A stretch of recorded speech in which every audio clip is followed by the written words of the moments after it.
De seus produtores e idealizadores.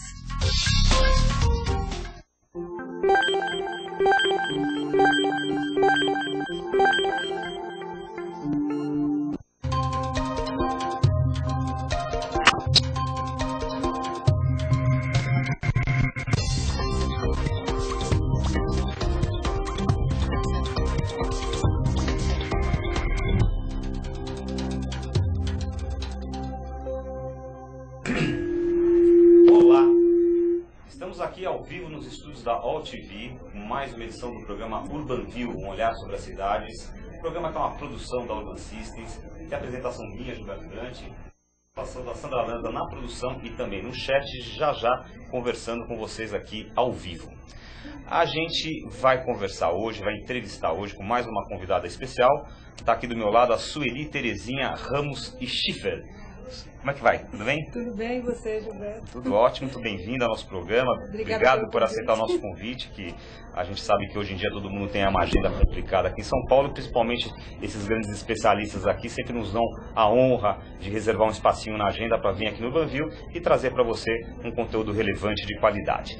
A Sueli, ela possui graduação em Arquitetura e Urbanismo pela Universidade de São Paulo, pela USP, e tem pós-doutorado no Centro Internacional para o Estudo da Preservação e Restauração em Roma. Então ela estudou lá na Itália, que beleza.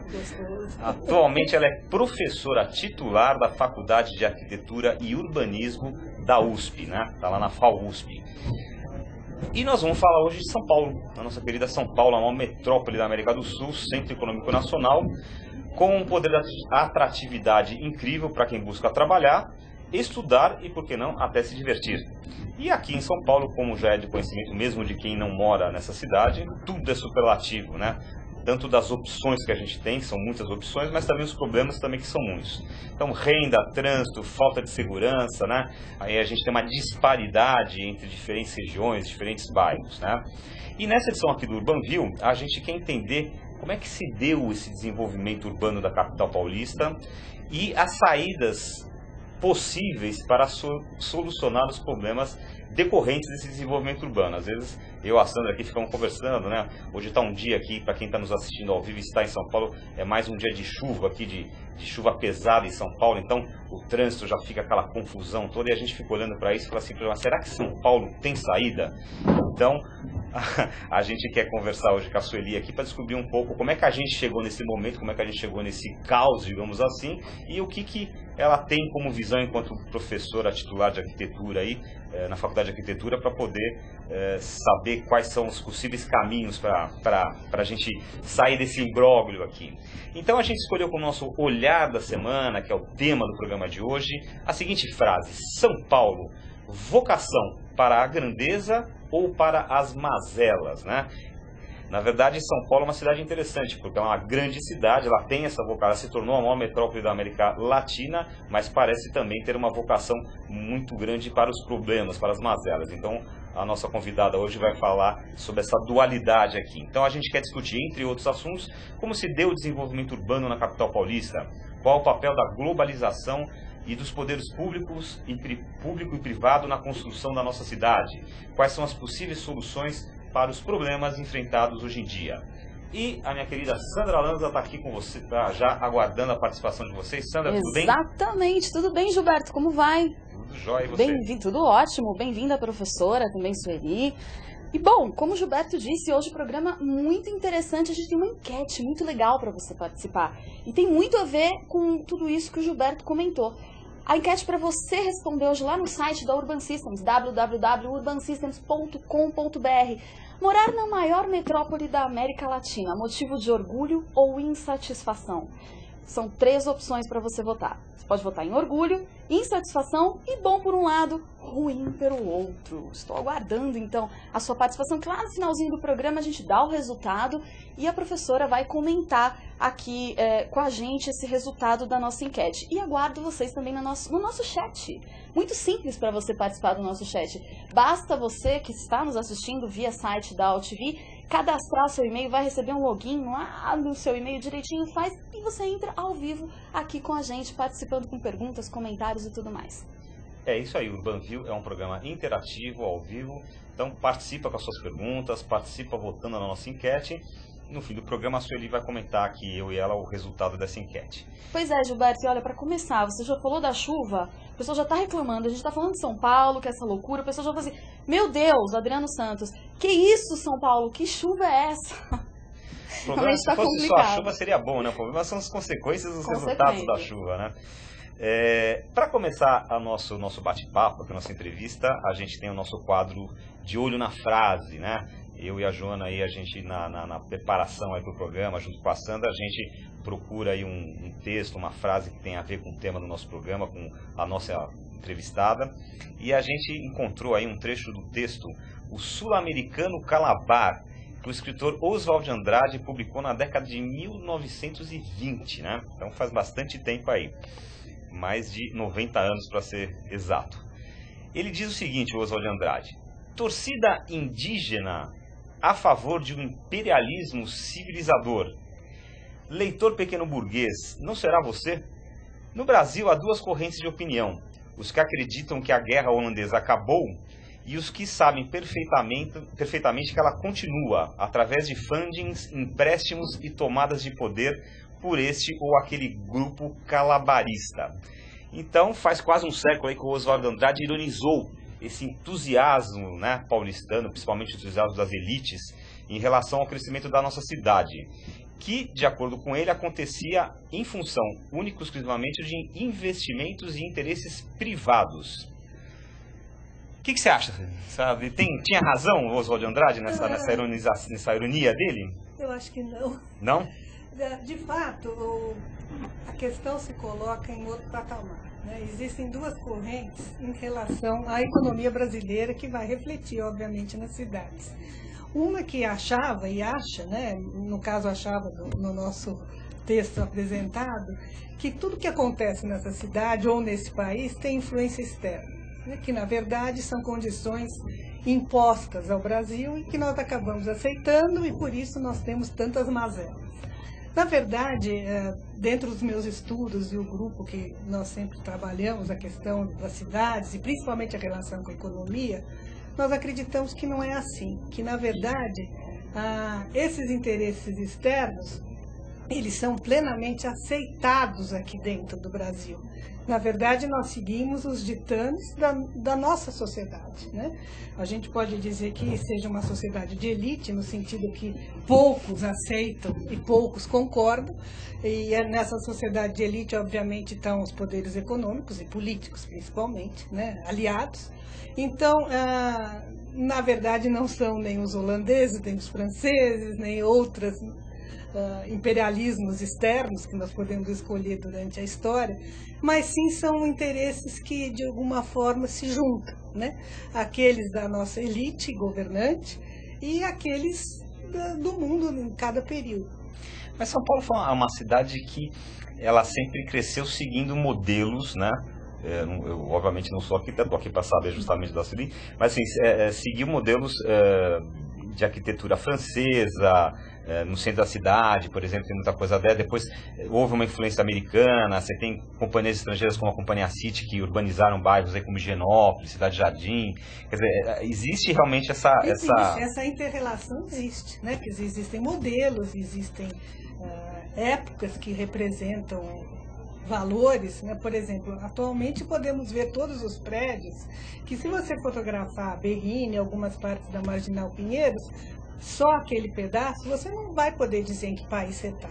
Você não sabe se você está em Nova York, se você está na Holanda, se você está na França, no La Défense, né? Então, a arquitetura, a representação do que é status, do que é moderno, isso acaba sendo, de um certo modo, universal, pelo menos no mundo ocidental, né? Então, São Paulo não foge. Não é uma cidade desvinculada do que acontece do resto do mundo. Mas, de fato, se isto é assim, é porque alguém permitiu, né? Alguém permitiu e, de um certo modo, se associou e achou interessante que fosse assim, né? Quer dizer, a partir do momento que uma empresa acha pelo marketing, contratar um arquiteto internacional para fazer seu projeto, ela acha que com isso ela está conseguindo vender aquele seu produto, né, aquele seu escritório, a sua arquitetura por um preço maior associado a esse bônus, digamos, assinatura internacional. A gente Isso nota acaba uma... fazendo com que, desculpe, Imagina. isso acaba fazendo com que a gente perca um pouco da nossa idiosincrasia, não, da nossa peculiaridade, assim, do povo, quer dizer, sempre ter como meta arquitetos internacionais Ou referências referências, acho que essa é a palavra, Olha, referências internacionais. E esquecer de montar um modelo brasileiro. Para a gente entender isso, eu acredito que a organização espacial, quer dizer, a cidade, a forma que ela se estrutura, né, ela é reflexo da organização econômica e da organização social. Então, se a cidade acha interessante, né, quer dizer, se as pessoas, de um certo modo, acham interessante que essa vinda de valores estrangeiros são importantes, enfim, são lucrativas, é porque a sociedade assim não acredita. Então, desse modo, nós não estamos perdendo nada, é a nossa sociedade, né? Quer dizer, a nossa sociedade valoriza, como sempre valorizou. Quer dizer, se você pegar 100 anos, você vai ver que era importantíssimo falar francês, né? Principalmente na classe dominante, né? Tinha os modelos, como você apresentou, de arquitetura francesa. Então, sempre tem essa estrutura na sociedade brasileira que valoriza tudo aquilo que é estrangeiro, né? E dá pouco valor a algumas coisas brasileiras. Tem momentos que fica mais enfatizado, tem momentos que fica menos. Mas você pode ver mesmo que até em concursos, né, públicos, muitas vezes, você veja no Rio de Janeiro, para vários projetos, aqui em São Paulo, se chamam arquitetos e urbanistas estrangeiros. E muitas vezes nem se faz um concurso, simplesmente se dá, né, para fazer teatros, para fazer museus, para fazer renovações. Uma exceção a esse quadro seria Brasília, né? A única cidade que tem uma cara brasileira, que foi projetada por um brasileiro e teve um certo planejamento urbano. Inicial, ao menos. Que se perdeu ao longo do tempo. Na verdade, vamos colocar assim, quer dizer, nós temos uma sociedade que é desigual, né, que tem uma tremenda diferença de renda, né, que tem lacuna de infraestrutura para as classes de menor poder aquisitivo. Então, como que a cidade vai ser diferente? Né? Como é que nós podemos ter Estocolmo aqui? Né? Com todo mundo morando bem, com transporte coletivo, todo mundo conseguindo ir para a escola, se a sociedade não é assim, né? Então, quer dizer, a cidade, a sua tese é que a cidade é um retrato, reflete a nossa sociedade, empurra o pobre para a periferia. Não é nem para a periferia no sentido, nas áreas que não tem infraestrutura, né? No Rio de Janeiro você não diria que a infraestrutura está na periferia, a falta de infraestrutura está na periferia, mas ela está imiscuída na cidade, nos morros, nas favelas. Então, se você tem uma sociedade que privilegia, né, o interesse de poucos em detrimento do interesse coletivo, a cidade vai ser igual. Se você tem interesses privilegiados por vários esquemas ilegais ou de corrupção, a cidade vai ser igual, né? Quer dizer, como você pode imaginar que haja um planejamento a longo prazo, né, voltado ao interesse coletivo, por exemplo, ao transporte público, né, porque evitaria muito esse transtorno de trânsito se tivéssemos investido há 50 anos, há 100 anos em metrô, que é um metrô no mundo inteiro, tem mais de 100 anos para cidades, obviamente, principais, né, ou digamos 50 anos. O metrô ficou parado durante muitos anos. Então, todas essas obras de interesse coletivo, elas são sempre relegadas, porque sempre se favorece os interesses de grupos, né? Olha que interessante. Então quer dizer que a gente pode entender que essas problemáticas da grande cidade, na verdade, se a gente levar por tese tudo isso, é um reflexo da nossa cultura, na verdade. Cultura, a questão do trânsito, olha que é bem interessante. Quer dizer, das desigualdades. Quando a renda é tão desigual, como é que você quer que a cidade seja igual? Ela está refletindo esses investimentos em algumas áreas e as outras não. Nós já tivemos um processo histórico em São Paulo, e nem vou dizer que é privilégio de São Paulo, mas São Paulo eu acho que se observa melhor, porque como ele é o centro econômico do país, ele rapidamente reage às grandes medidas econômicas, né? Quer dizer, se você tem uma crise industrial, São Paulo tem o maior parque industrial, é o primeiro que sofre desemprego, que sofre outros processos. Se você tem um boom econômico, obviamente São Paulo cresce rápido, porque aqui movimenta, né? Ou seja, qualquer que seja a situação, cria mazelas para a cidade, né? Se eu tenho um desenvolvimento acelerado, vem muita gente para cá, a imigração, esse tipo de coisa, a cidade fica descompensada. Também se eu tenho crise também, gera mais pobreza, mais desemprego. Então, enquanto não se resolver em termos nacionais a questão da renda, da educação, basicamente, né, que é fundamental, da saúde e principalmente da habitação, que no meu ponto de vista a habitação é tanto infraestrutura como água, esgoto e energia, né? Ela está ligada à estrutura da cidade e à estrutura social. Quer dizer, você está definindo que não basta apenas o planejamento urbano. Não. O planejamento urbano tem que vir com essa questão da educação, da formação, que da renda. adianta eu fazer um belíssimo planejamento, né, um plano muito bom que os arquitetos e os urbanistas aqui, públicos, né, e também os escritórios, são altamente competentes, mas eles não vão conseguir resolver problemas estruturais, né? Esses e também a da própria, vamos dizer, da própria maneira de governar, como a gente está vendo aí em mensalões e todo dia no jornal, que acaba a lei sendo burlada de algum modo e privilegiando alguns tipos de grupos. E na questão do planejamento urbano, independente, digamos assim, da questão da corrupção, como você citou aí, mensalões, coisa e tal, o Brasil tem um triste histórico de falta de um planejamento urbano integrado e contínuo, né? Quer dizer, aquela coisa do planejamento urbano que atende àquela gestão. Muda-se a gestão, mudam-se as ideias e mudam-se a forma de ver a cidade. São Paulo sofre um pouco com essa falta de linearidade, digamos, de um planejamento urbano capaz, consequente, que pense a cidade a médio e longo prazo e que é respeitado por várias gestões? Olha, o que eu vou te responder é praticamente na mesma linha. Claro, ele sofre. Só que não haveria possibilidade na nossa sociedade de existir esse tipo de planejamento. Porque todo planejamento que tem sido feito, isso desde o começo do século, ele nunca teve essa visão, né? Uma visão realmente social. Não estou dizendo social no sentido só de privilegiar a população de menor renda, mas no sentido de fazer uma organização social que funcione, né? De fazer com que as pessoas consigam se locomover, consigam trabalhar, consigam produzir. Não estou falando nem no sentido de privilegiar uns e outros, mas no sentido de uma organização realmente que responda às demandas econômicas daquele período, né? Se ela tivesse essa visão, a continuidade até seria mais fácil. Na verdade, a grande parte dos planos, até os bem feitos e os menos bem feitos, eles sempre foram muito mais retórica do que planos de fato. Então, nem sei se seria importante continuar. Quer dizer, eles eram discursos, né? Eram planos, eram detalhamentos de situações que de fato não correspondiam à nossa prática, né? A nossa prática política, a nossa prática econômica.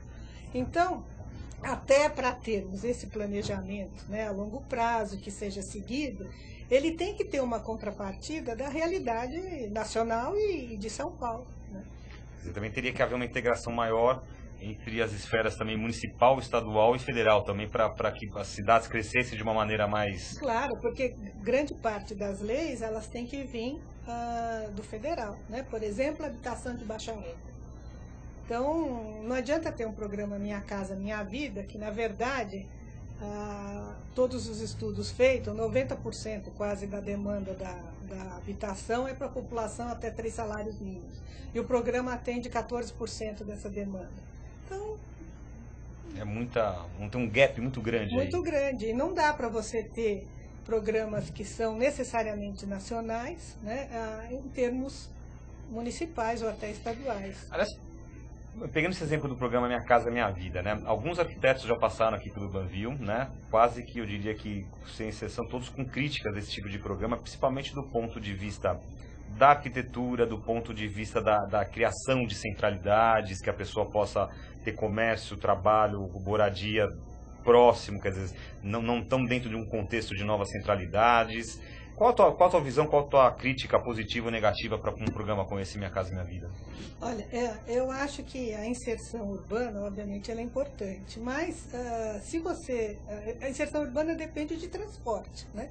Se você tiver um sistema de transporte rápido, você pode estar longe, não é esse o problema. E também, hoje em dia, é muito difícil você dizer que vai ter trabalho perto, porque isso você não sabe, né? O trabalho hoje em dia é muito volátil, muda muito. Você está trabalhando hoje em dia aqui, outro lá, e muitas pessoas também, na nova forma de trabalho, são autônomos. Então, você chama no celular o seu encanador, o pintor, e ele vai ter que atender a cidade inteira.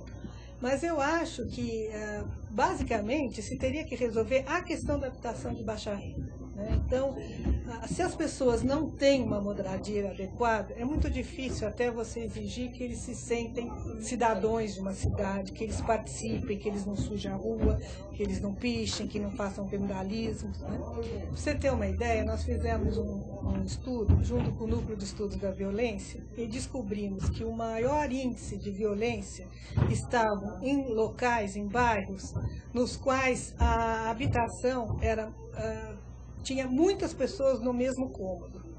Ou seja, aquela tensão e aquela violência dentro da casa se transforma na violência fora da casa, né? Então, a questão da habitação, do lugar que você mora, o respeito, né, pela cidade, pelo bairro, pelos equipamentos públicos, vai depender também dessa sua relação com a sua própria casa. Se você está morando num cômodo com mais 4, 5 pessoas... Você está morando na casa... Eu vi uma pesquisa dessa com relação ao divórcio. Os apartamentos menores, o índice do divórcio é muito maior, né? Porque, imagina, acho que é exatamente isso que você está dizendo. Há um conflito, há uma tensão um pouco maior. É um espaço muito pequeno para muitas pessoas, ainda mais em habitação de baixa renda, são pessoas de todas as idades, né? Quer dizer, as pessoas carecem de um espaço público, e carecem de verde, carecem de equipamento de lazer, né? Carecem de uma rua bem iluminada, bem asfaltada. Do que se tem colocado por aí, né? Isso é a teoria das janelas quebradas, né? Isso acho que foi desenvolvido em Londres, não tenho bem certeza, que diz que se você mora num lugar que as janelas são todas quebradas, arrebentadas, sua relação com o seu espaço também, né? E com o seu espaço, com o próximo, né? E uma coisa é verdade, né? Acho que são poucos os habitantes de São Paulo da classe média para cima que já entraram alguma vez numa favela, né? Eu já tive a oportunidade de entrar na favela do Paraisópolis, fiz lá um programa, fiz uma visita, fiquei uma manhã inteira lá. É uma coisa que impressiona como aquilo tudo é construído à margem do poder público, à margem, quer dizer, as pessoas vão fazendo como podem, fazendo do jeito que dá, puxadinho daqui, aquela coisa, e você percebe ali pulsante uma falta de qualidade de vida muito grande, ao mesmo tempo que é a única opção que essas pessoas têm, é a única coisa que elas conseguem, porque morar, por incrível que pareça, numa favela do Paraisópolis, você me corrija se estiver errado, mas é caro, não é barato, o terreno lá, uma casa lá. Eu não tenho bem esse estudo, mas pelo que eu ouço falar, eu acho que o preço por metro quadrado é mais caro do mundo na favela, né? Porque é tudo pequenininho, e existe um comércio muito grande de aluguel, de venda e compra de imóveis. A gente é realmente uma coisa à parte. Isso reflete justamente essa falta de cuidado do poder público com a colocação dessas pessoas, né? Essas pessoas, quando são feitos esses programas sociais, muitas vezes eu passo e olho e falo, puxa, não puseram uma árvore, não fizeram um playground, quer dizer, uma maneira daquelas pessoas se sentirem inseridas na cidade. Aliás, isso é uma questão que me chamou a atenção. Nessa visita que eu fiz na favela de Paraisópolis, me chamou a atenção a ausência absoluta, total e completa de verde. Não tem. Não tem uma planta, não tem uma árvore, nada. E aqui não é nem a questão da beleza, né? É o calor, é a sombra, quer dizer, o verde faz parte da condição climática, né? Da pessoa poder relaxar, poder, enfim. Aí entram os governos, por exemplo, e falam em planos de urbanização de favelas, de melhorias, de trazer água, luz, esgoto, refazer a rua. Você acredita nesses planos? Esses planos são possíveis, são implantáveis? São. Teoricamente, você tem que tirar as pessoas de lá. Você tem que tirar algumas, porque para você passar toda essa canalização, né, inclusive você teria que ter vias que possam pelo menos tirar o lixo, né? Então algumas têm que ter a largura de Pra tirar passar um lixo. caminhão. Mas existe um bloqueio, é bem complicado realmente você tirar essas pessoas de lá. Eu já fui fazer algumas reportagens em favela, também tratando desse tema urbanização, e é bem complicado, porque as pessoas não acreditam que o poder público vá tirá-las de lá com foco em urbanização. Acreditam, né, que... Não, mas eu como acho é que é isso é um programa até bem resolvido. bem estruturado. Na verdade, vamos dizer, é um paliativo, né? Quer dizer, o certo seria todo mundo ter uma habitação digna, né? Mas, se você considerar que você tem, sei lá, 2 milhões de pessoas morando em favela em São Paulo, como é que você vai resolver isso, né? Quer dizer, é uma carência histórica muito complicada e não está tendo foco, né? Quer dizer, se fosse um foco nacional, vamos resolver todos os problemas da favela, acho que resolveria, porque... Vontade política também é tudo aí nessa questão. Pois é, porque estádio dá para fazer, né? Copa.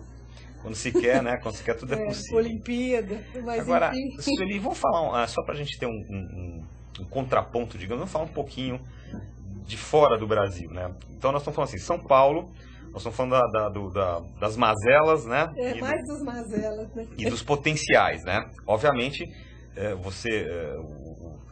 o tema aí do nosso programa é São Paulo, vocação para a grandeza ou para as mazelas. Então, a grandeza, quase que a gente não precisa falar, né? A gente sabe que São Paulo é uma cidade que oferece muita oportunidade para todo mundo, para vários tipos de pessoas.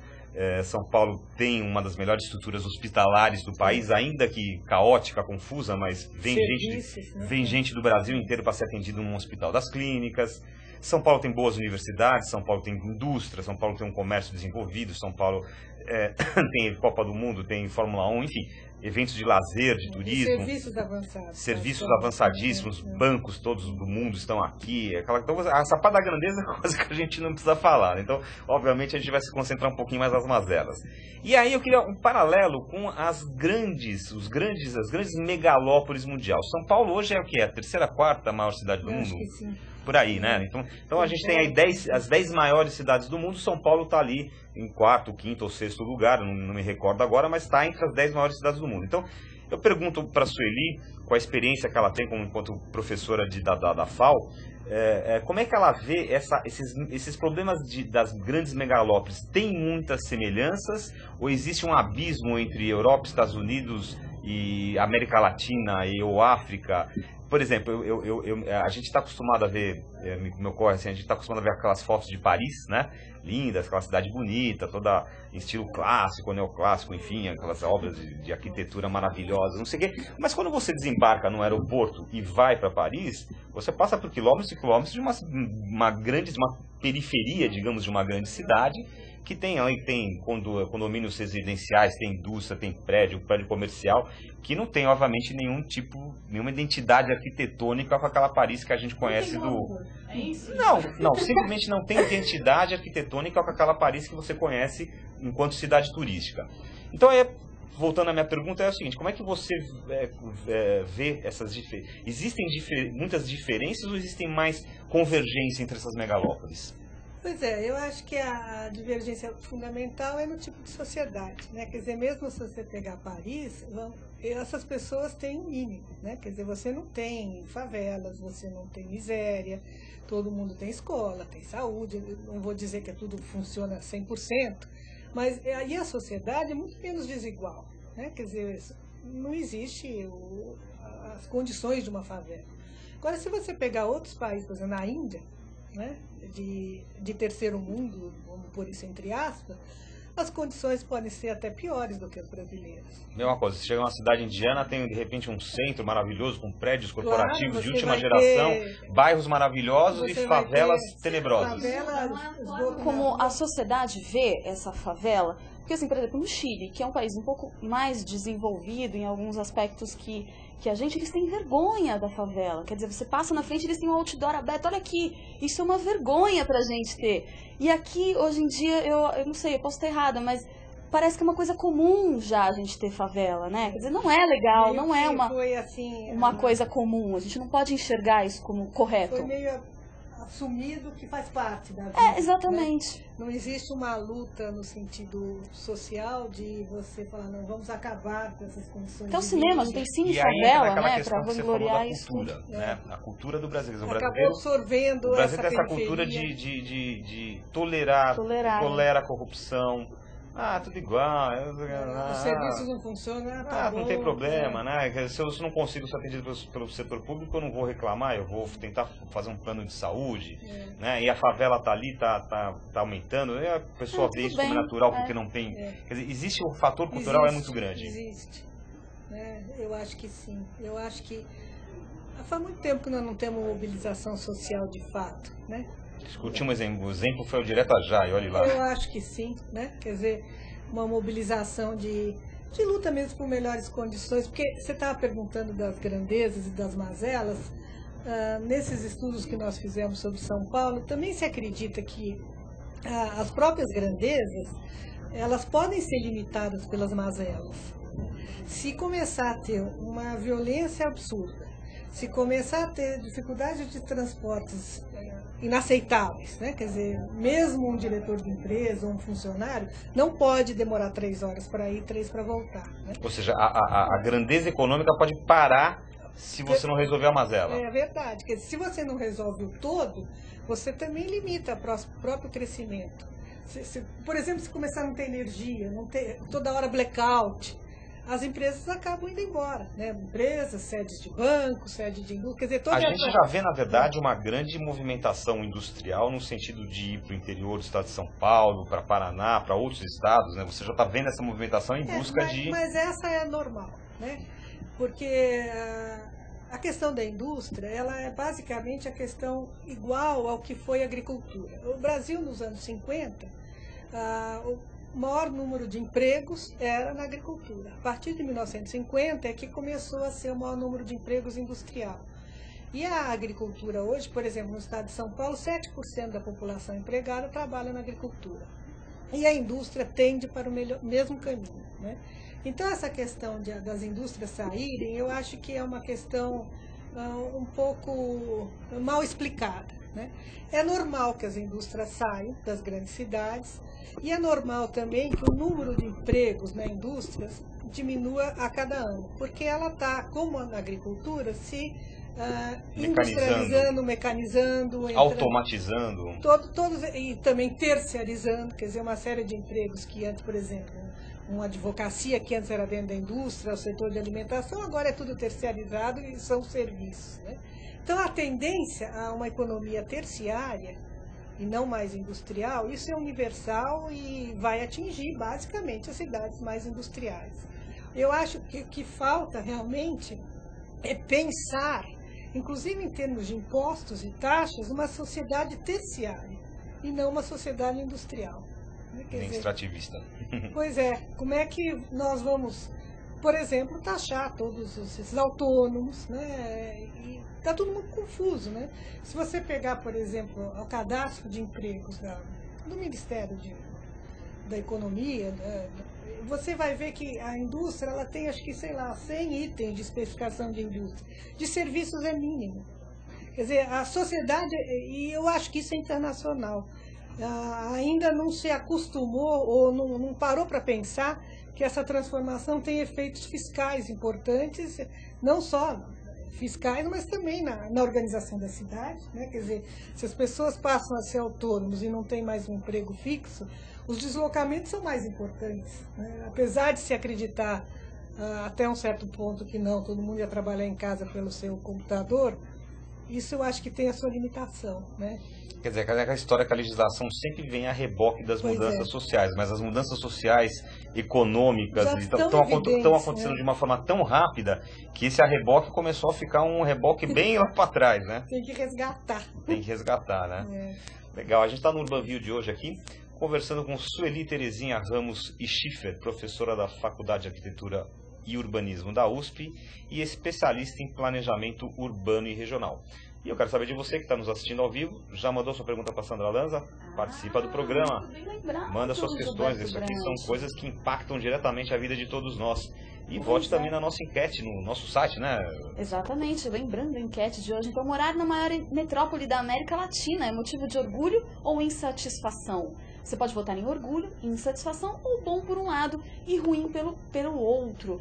E professora, você comentou a questão da violência e eu queria tratar um pouquinho mais dessa mazela também, porque o Adriano Santos coloca o seguinte: essa violência em São Paulo, qual solução você daria para esse problema? E eu completaria essa questão. A gente pode entender a questão da violência como mais um problema relacionado à moradia também, sendo um reflexo desses problemas de moradia das pessoas? Eu acho que sim, né? Quer dizer, bom, na primeira parte eu não saberia lidar com a questão da violência em si, porque me parece que está tendo uma guerra aí entre, não sei, polícia e facções, e isso, se eu pudesse resolver, ficaria até contente. Mas em relação à cidade, se você começa a ter falta de oportunidades, né, principalmente para os jovens, se você começa a ter pouco envolvimento das pessoas porque não moram num lugar decente, não tem infraestrutura, não se sentem apoiados pelo governo, obviamente as tendências de comportamentos mais violentos, elas aparecem, emergem. Então, de fato, eu acho que sim. Agora, existe também violência em outros níveis, né? Existem drogas, existem outros grupos que, de um certo modo, acabam tomando a função do Estado, né, em alguns locais, e tem as suas regras próprias, né? E daí, infelizmente, resulta que a grande parte das pessoas mortas nesses conflitos de drogas são jovens, né, e jovens da periferia, até 24 anos, entre 19 e 24 anos é o maior índice de morte, né? Por um lado, são pessoas que vivem na sociedade de consumo e não têm muita esperança de conseguir chegar nesses níveis de consumo por méritos próprios, né? Professora Sueli, agora eu vou fazer a pergunta que não quer calar. Vale. É a pergunta que todo mundo quer fazer. O paulistano é um especialista em sentar na mesa do bar, ou se não for na mesa do bar, pode ser em casa, com os amigos, etc e tal, e desandar a falar mal da cidade, né? Isso aqui vai parar, não tem jeito, isso aqui não tem mais qualidade de vida nenhuma. São Paulo virou uma coisa horrível, aquela coisa, não precisamos sair daqui, precisa contar o jeito, uma coisa mais que o pessoal fala assim, como encontrar um jeito de sair de São Paulo e não voltar mais pra cá. Então a pergunta que não quer calar que eu faço para você é o seguinte: em termos de desenvolvimento urbano, planejamento urbano, cidade, esse negócio vai parar, nós vamos ter que ter um colapso para a gente poder se reinventar, ou a sociedade junto com o governo é capaz de se reinventar independente do colapso para poder assegurar, digamos, uma qualidade de vida mínima para a população? Eu acredito então que sim. eu estou fazendo uma pergunta para você, de histórico, de chegar até onde nós chegamos, e como é que você está vendo o futuro? Olha, eu não vejo o futuro com maus olhos, não. Não? Não, eu que acho bom! Que... vamos ouvir a resposta da professora Sueli. Primeiro, por um dado simples: a população da cidade de São Paulo praticamente zerou o crescimento, né? Então já estacionou o crescimento populacional. Você ainda tem na região metropolitana um crescimento alto, mas muito menor do que estava acontecendo historicamente. As taxas de imigração, quer dizer, pessoas vindo de outros estados, que vem de outros estados para cá, praticamente também zerou. Praticamente zerou. Então a primeira questão é assim: a população está estável? Na cidade, sim, né? Na região metropolitana ainda não, e na verdade a questão mais complicada é que nas áreas mais consolidadas de pessoas de maior renda, a população decresce. É negativo, o crescimento é negativo. E nas áreas que ainda tem população de baixa renda, a população cresce, e alguns núcleos ainda muito. Mas digamos que na média, né, como toda estatística é uma média, a população está estável. Então isso já ajuda, né? Porque se você não tem um grande boom de crescimento populacional, é mais fácil você ir atrás dos problemas que ficaram a reboque, né? Tá. Então aí eu acho que é esse é um ponto, mas não é só importante. isso. Não. A outra questão, eu acho que agora nós temos uma possibilidade, até com a própria questão da saída de algumas áreas industriais, né, de São Paulo, nós temos muitas áreas vazias e dentro da cidade, centrais. Então eu acho que o poder público tem uma área área, né, de atuação muito importante, que é a revitalização desses antigos galpões, Brás, Moca, que são, na verdade, o que a gente chama da periferia do centro, né, que foi resquício do período do começo da industrialização, no começo do século XX. Então, nós temos áreas vazias que podem ser aproveitadas principalmente para trazer para dentro da cidade habitação, né, que estão Inclusive, fora. nós tivemos um programa, né, Sandra, o nosso último Urbanville, na terça-feira, antes do feriado, foi com o diretor de corporação da Odebrecht, que falou sobre o Parque da Cidade, que é um empreendimento que a Odebrecht está fazendo ali, que é justamente uma área onde existe uma fábrica da Monarch. Sim. Então é uma área que ficou aí desocupada por muito tempo, porque a Monarch já saiu dali há muito tempo, e agora está se fazendo, independente de gostar ou não, mas está se fazendo um projeto urbanístico ali com prédios comerciais, hotéis, shopping center, prédios residenciais. Quer dizer, é esse movimento que você se refere. Mas eu acho que existe a possibilidade, inclusive, de habitação de menor renda, né? Em vários dessas áreas. Eu acho que, em vez de você correr atrás de urbanizar áreas, às vezes difíceis, até por questões ambientais, dá para se pensar a cidade de modo a trazer muito dessas populações para dentro da cidade. Mas o que você defende, então, que essas áreas industriais, ex-áreas industriais, então teriam que ter, não é só a iniciativa privada, o poder público regular isso daí, o poder público desenvolver um projeto para lá. Na verdade, você estava perguntando, assim, de outros países, é o que se chama de projetos urbanos hoje em dia, né?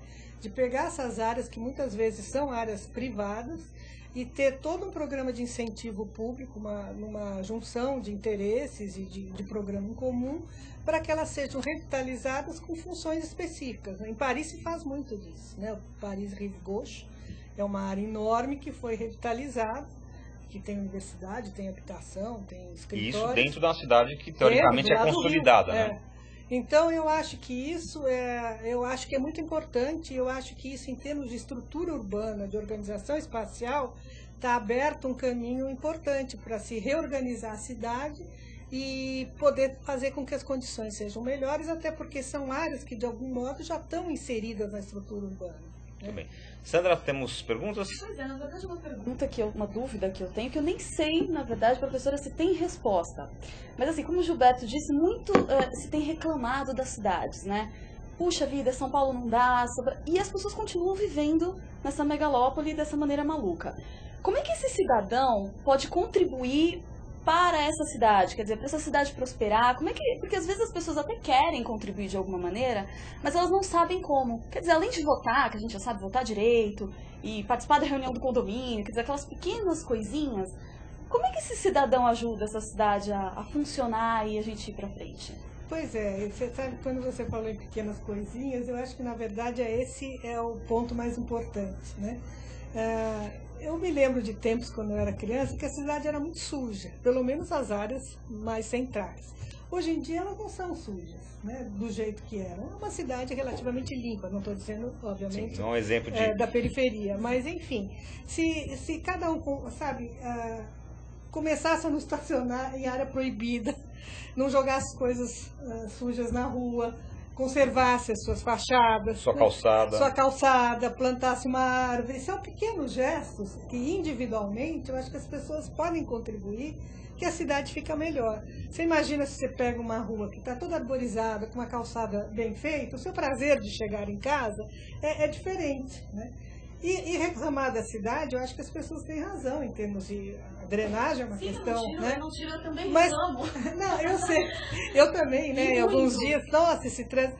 Mas eu acho que isso é meio intrínseco, né? Quer dizer, eu tenho uma casa fora de São Paulo e também reclamo das coisas que acontecem lá, porque nunca vai atender a todos os interesses. Mas eu acho que, mais do que reclamar, e acho que deveria tentar, talvez, reclamar em grupo, né? Quer dizer, se isso está ruim, vamos nos organizar e fazer uma petição, ou mandar carta para o governo, para o jornal, vir ao Urbanville e falar, olha, esses assuntos estão realmente incomodando.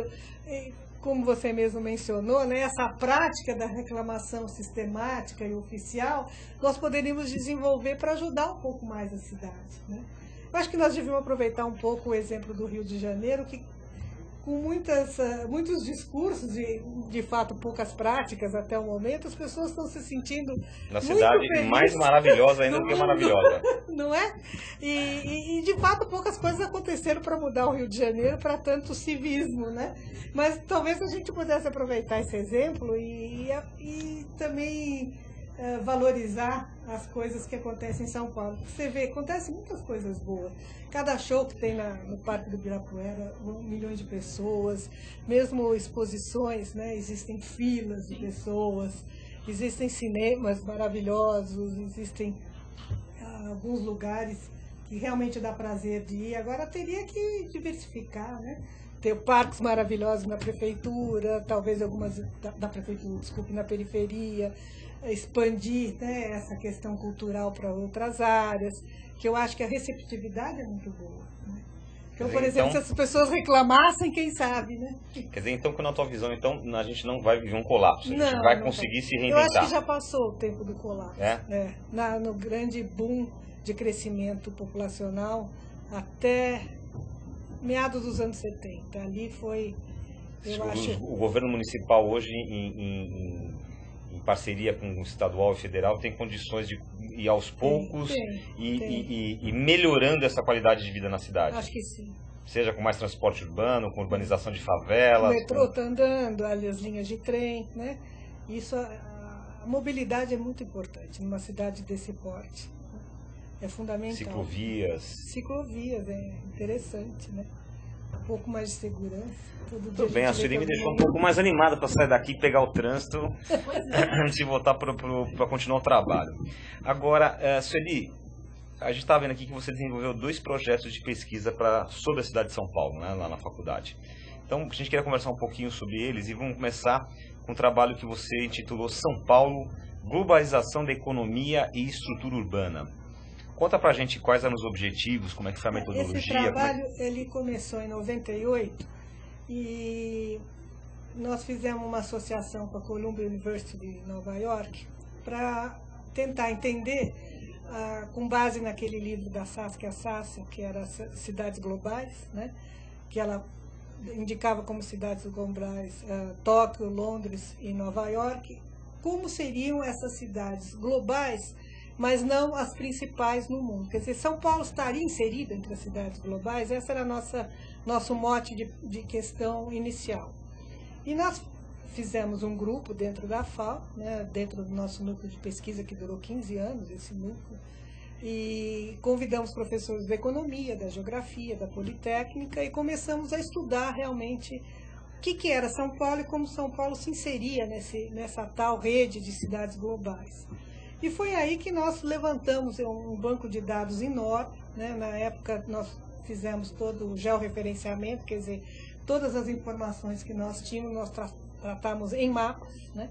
Que é a metodologia utilizada pela Urban System nos seus projetos aí de estudos de pesquisa. Daí nós também nos associamos ao Núcleo de Estudos da Violência da USP para estudar uma série de equipamentos públicos, assim, nós mapeamos todas as quadras de futebol da cidade, a todas as ONGs possíveis, né, que nós conseguimos os endereços, hospitais, leitos, e começamos a tentar entender a estrutura urbana junto com a estrutura econômica. Como eu já falei antes, nós acreditamos que a cidade, né, ela representa a organização espacial, representa a organização econômica. Então não dava para vir de forma diferente. Então fizemos os estudos de como que estava se transformando a economia no Brasil, né, e como se transformava a cidade de São Paulo dentro dessa nova economia, ou dos processos econômicos que estavam acontecendo.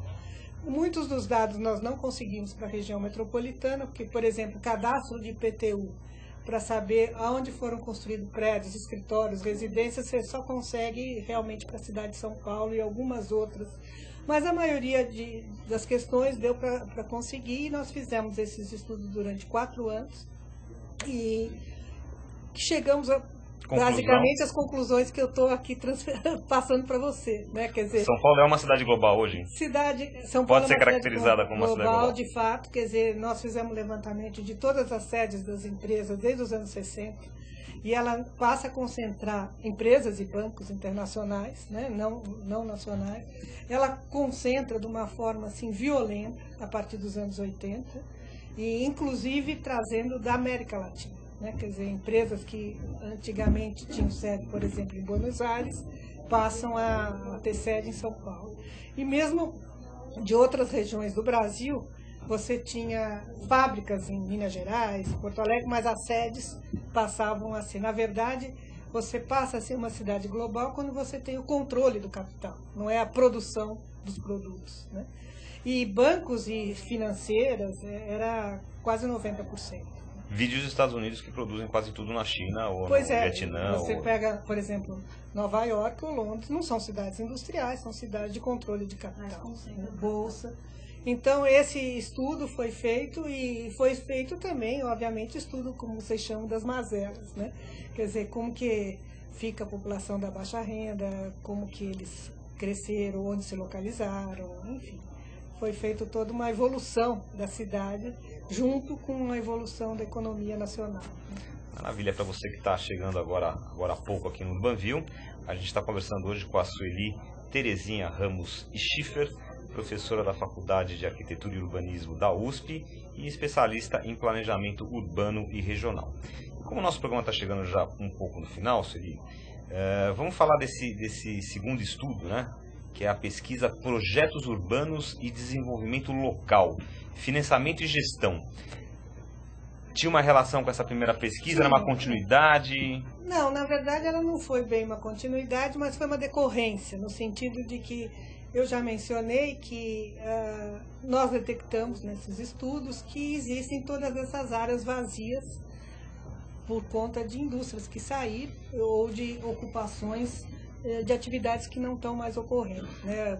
Por exemplo, grandes galpões que se referiam a café, a outras áreas. Então, querendo pensar para frente, nós fomos estudar internacionalmente esses projetos urbanos, que é a denominação que se dá à renovação dessas áreas obsoletas, que de algum modo elas estão inseridas dentro da malha urbana, mas elas não têm mais o seu uso conforme originalmente. Um exemplozinho rápido, eu vi numa revista Vida Simples outro dia, um projeto onde eles ativaram uma linha de trem em Nova York, era uma linha de trem alta, né? Se fosse um minhocão, né? Eles fizeram um parque maravilhoso, um parque cheio de verde, de pista de skate, não sei o que, o pessoal, todo mundo passando no final de semana. E você sabe que isso eles queriam, só completando, eles queriam demolir essa linha, porque era uma linha, fica o rio Hudson, tinha as indústrias, era uma linha alta que entrava para o estoque das indústrias. E a população se organizou e impediu que fosse, a própria população que sugeriu, que fosse demolido e fizeram o jardim. Em prol de um objetivo. É estreito até, mas é bem interessante. Então, na verdade, foi isso. Quer dizer, nós detectamos essas áreas e começamos a tentar ver como é possível fazer essa junção entre público e privado. E, pelo título, você vê que uma das questões complicadas é o financiamento. Né? E depois a gestão. E depois a gestão, porque tem que ser uma gestão a longo prazo. Então, nós focamos nesses estudos internacionais, tentando trazer para São Paulo. O poder público tem sido mais amigo, ou mais inimigo da iniciativa privada nessas questões? Mais amigo. Né? Mais amigo? Eu acho que se difundiu. Você acha que existe uma boa parceria entre poder público e poder privado no encaminhamento dessas áreas? Boa no sentido de um bom relacionamento. Agora, se os resultados são bons ou ruins, a gente tem que analisar caso a caso. Mas eu acho que existe também Quer dizer, o poder público de São Paulo não tem sido um dificultador? Não, nesse ponto não. Na sua avaliação, existe uma boa relação e a tendência é que se haja interesse, a coisa vai. Com certeza. Né? Agora, eu acho que, eu não sei se os resultados são benéficos para a sociedade como um todo, para a cidade como um todo, ou muito localizados, né? Para algum grupo, ou algum... Isso a gente teria ou para uma área muito pequena, né? Pouco efeito. Mas, enfim, a possibilidade de contrapartidas em outras áreas, né? Você fala, bom, você constrói aqui, mas eu posso... Constrói uma creche ali, um hospital. Eu acho que isso tudo, toda essa associação entre público e privado tem sido muito bem difundida e muito bem valorizada nas últimas décadas, né? Aquela questão de você comprar espaço adicional através dos CEPACs, né? Você acha também uma boa solução? Acha uma... Sim, né? Quer dizer, desde que não seja um comércio em si, que ela tenha uma relação com a estrutura da área que está sendo construída. O problema é que o plano diretor, ele praticamente nivela, né, o nível de ocupação e depois qualquer coisa você tem que comprar um potencial construtivo adicional. Isso deveria ser mais regionalizado. Para terminar nosso programa, uma perguntinha, como é que eu vou dizer assim, uma pergunta capciosa. Quais são suas perspectivas para essa nova administração aí, Fernando Haddad, PT, que entra a partir do dia 1º de janeiro aqui na cidade de São Paulo? Especificamente, não sei se você acompanhou propostas, viu o que aconteceu, se você tem uma perspectiva boa ou desconhece e simplesmente não sabe o que eles vão... Olha, tantos anos na USP, nós aprendemos a não nos basear em discursos, né? Quer dizer, então essas perspectivas digamos, de campanha não é realmente o que me motiva a analisar um novo prefeito. Eu tenho a expectativa de que ele possa cumprir, né, pelo menos o que ele deu como mote de tratar a cidade como um todo, né, não para alguns grupos. Quando eu oriento meus alunos de mestrado e doutorado, eu sempre proíbo deles tratarem qualquer período de São Paulo em função do governador tal, do prefeito tal, porque eu acho que prefeitos, governadores, eles também estão inseridos no modelo maior, né, do modelo macroeconômico. São representantes daquela fase. Daquela fase. Então, eu não posso ter, de fato, grandes expectativas em relação a qualquer nome que viria a assumir a prefeitura, a não ser que haja algumas mudanças, talvez um pouco mais estruturais, né? Sandra Lanza, como é que está a nossa enquete? Já são 1h da tarde, temos que terminar aqui nosso programa. Hora da gente saber o resultado da nossa enquete. Então, a pergunta era: morar na maior metrópole da América Latina, motivo de orgulho ou insatisfação? E com 0% insatisfação. Olha só que legal. Gente, estou Ninguém acha que é motivo de insatisfação. Sensacional. Com 8% diz que é orgulho, que é motivo realmente de orgulho morar nessa megalópole maluca que é São Paulo. Ok. E a maioria, 92%, diz que é bom por um lado e ruim por outro. Quantos por cento foi? 82%. 82%. Maioria esmagadora da enquete. O pessoal foi... O que você acha? Eu tô com a maioria. Realista, né?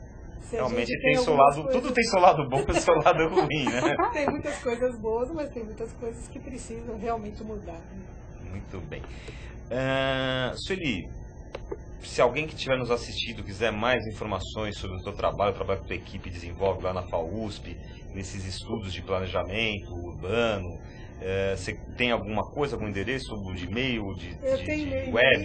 Meu e-mail é tão difícil, mas a USP que escolheu, enfim. usp.gov.br. Não, eles escolheram umas abreviações do meu nome, complicadíssimo, mas é srschif, @usp.br. Vamos lá, F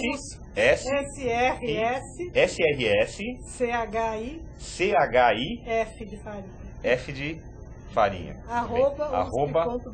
@usp.br. Nesse momento o pessoal tá voltando o navegador para ouvir de novo. Bom, repetimos aqui. E algum site, alguma coisa, onde tem publicado alguma coisa que...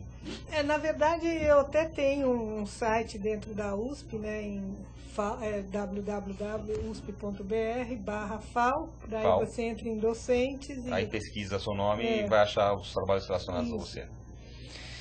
Muito bem, gente. Então tivemos mais uma aula aqui sobre planejamento e desenvolvimento urbano, brilhantemente conduzida pela Sueli Terezinha Ramos Schiffer, professora da Faculdade de Arquitetura e Urbanismo da USP, a qual eu agradeço muito a tua presença aqui. Agradeço a oportunidade e fico à disposição se vocês tiverem outras questões no futuro. Nós estamos avaliando aqui, nós estamos acompanhando essa confusão toda aqui na cidade e a gente vai, com certeza, a nossa ideia aqui no Urbanville de vez em quando é trazer novamente alguns profissionais, passado algum tempo, de rediscutir questões e ver quais as mudanças positivas e negativas que houveram da época que o entrevistado veio pela primeira vez numa segunda vez. Então você já fica convidado aqui para voltar ao Urbandino.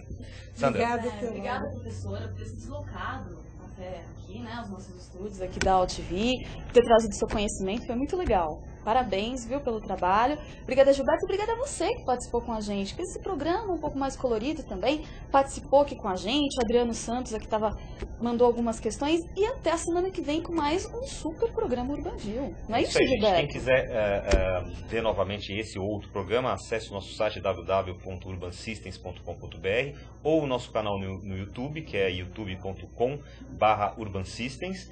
E na terça-feira que vem a gente está com mais uma edição ao vivo do Urbanville para você. Até lá!